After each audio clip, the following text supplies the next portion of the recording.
Hey, it's Johnna. I'm an executive director with the John Maxwell team, and today I wanted to share a little lesson on being the guru of the interview process in order to land your dream job. So I have a fun little story about a guy, we'll call him Brad. And Brad was getting close to landing a really huge job after a big transition out of the military at an executive level. And so before he got on his first of many interviews, he shared some fun tips that he would do to get himself ready 15 minutes before, which I absolutely loved these ideas. So for him, it was cooling down with a nice shower. He would say some affirmations in the mirror. He would do his power poses. You can Google those. There are many. There are so many awesome ones out there. Just kind of get his mind ready. He would eat something so that he wasn't hangry on the call. And he would make sure he checked his audio, make sure he checked his visual, and he took a shot of whiskey or two. I'm not telling you to do that. In fact, I'm telling you don't do that. One of the things that you can do is an informational interview. And you can find people on LinkedIn, maybe even friends and family, somebody that you know is in the company that you will be hiring for, or a company similar. And you may ask questions about how the company is going, what the culture is like, get kind of an idea of those sorts of things. Know who will be on this interview, if possible. Is it going to be in person, or is it going to be on a platform such as Zoom, or just a simple phone call? And if it is a simple phone call, I want to warn you, I have heard stories where someone thinks it's just like, oh, I don't have to put my makeup on, I can look like a ragamuffin, big deal, and they're on the call and they say, hey, are you by your computer? Or, hey, do you have FaceTime? Which I don't really know if anyone doesn't have FaceTime, but they asked if they could do and change it to video. All right, so be prepared for that. I've heard it more than once, and it's just better to dress, for success anyways. Get on professional attire, even if you think that there's not going to be a visual component. I think it just boosts your confidence level anyway. Of course, study and research the company that you're interviewing with. Okay, and so knowing what their mission statement is, knowing what their values are, knowing what their culture is, rereading the description on the role that you're applying for, and then giving some examples, being prepared with some examples of ways that you have done those things or you plan to do those things. One of the things that I've heard people say is that when they're ready to ask questions, when the interviewer asks you, do you have any questions? Come prepared with a list of questions. One of them, totally optional, would be to ask how the company or organization has been challenged through COVID. How have they made some changes?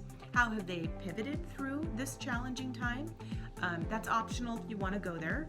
I personally kind of like to know that, and then I can kind of go, okay, this is an idea or a solution that I can come up with that could help them with this challenge. I also think that it's a really good idea to have like a little ring around your camera.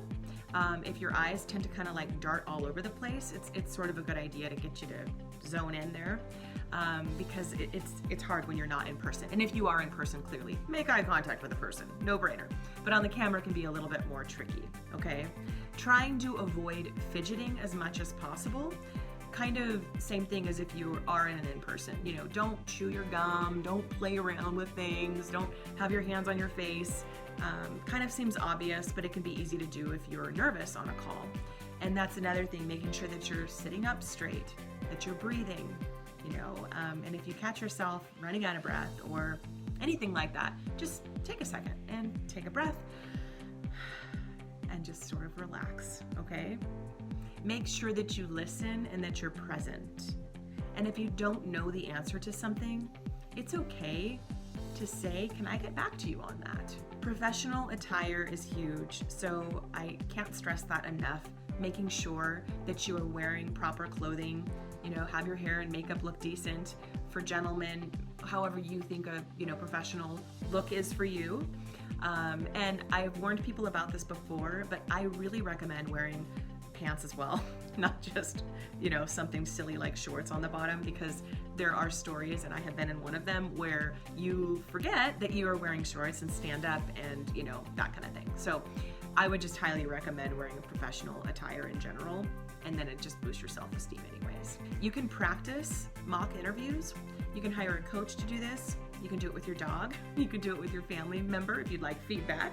However you want to do that, but I really do recommend really getting your prep time figured out, letting anyone, if there is anyone in the home, know that you're going to be on this interview for whatever times those are, so that the house is quiet, so there's no interruptions. I think exuding passion and excitement is also very key here. Be on time, that's a no-brainer, but some people forget, so maybe come a little bit early, check your audio, check your camera, make sure you have a good connection.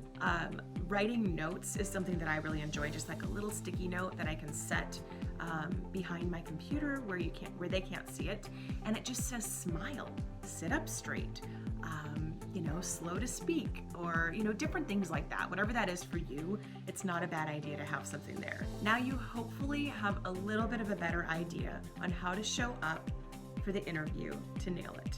If you're looking to stand out in the market today and you'd like to partner with me on that journey, then click the link below and sign up for your complimentary business strategy session. And I just wanted to thank you for listening today. And don't forget, only you are 100% responsible for the life that you create and the life that you live. You owe it to you, your family, and the world. So get out there and make it happen. Until next time.